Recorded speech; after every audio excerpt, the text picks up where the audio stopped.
Hello, I'm Columbia Daily Tribune City Editor Matt Sanders. With me, as yesterday, is our higher ed and state government reporter, Rudi Keller. Good morning. Good morning. Man, it's a beautiful day. I hope you're enjoying it. Sun is shining, which puts a great big smile on my face today. So, yeah, I hope you're having as good a day as I am because of the wonderful gift the cosmos has given us. Rudi, who is somewhat of what passes for a Churchill expert in our newsroom, just got back from the Churchill Museum in Fulton this morning.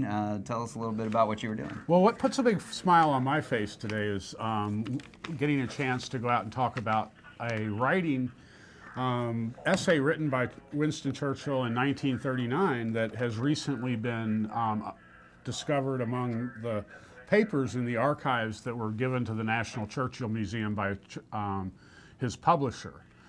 Winston was writing in 1939, Are We Alone in Space, revised in the late 1950s to be Are We Alone in the Universe? And in it, he discusses the speeds that would be necessary for interplanetary and interstellar travel. He discusses the building blocks of life and whether they're likely to be found on other planets in other solar systems, and whether there even are other solar systems. And one of the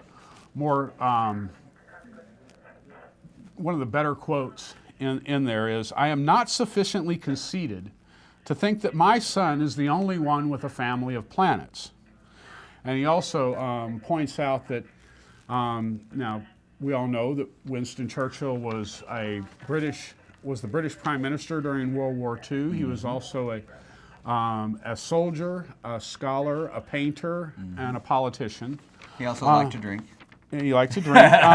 And so in evaluating whether or not there are other civilizations possible, he said he was not so immensely impressed by the success we are making of our civilization here that I'm prepared to think we are the only spot in this immense universe which contains living, thinking creatures, or that we are the highest type of mental and physical development which has ever appeared in the vast compass of space and time. And what is fascinating about this is that before it was been delivered to the public in this way today, it was looked over by an astrophysicist and other scientists who verified that Churchill was well-versed in the science of his day, and even quite correct in the way he predicted space travel would come about. Wow.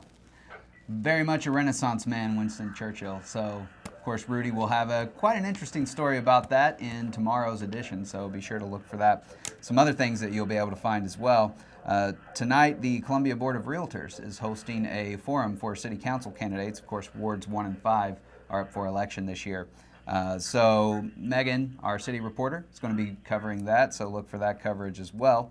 Some other things that we're working on, the State Supreme Court Commission on Racial and Ethnic Fairness is in town tonight holding a public forum to get feedback, of course, on racial and ethnic fairness in our justice system. Alan Birdziak's going to be there to cover that. So pick up a paper tomorrow. It's going to have some really interesting stuff in it. As always, you can reach us via our social media accounts, Twitter and Facebook, and you can send Rudi or me an email if you have any questions or complaints or suggestions or whatever. We love to talk. So.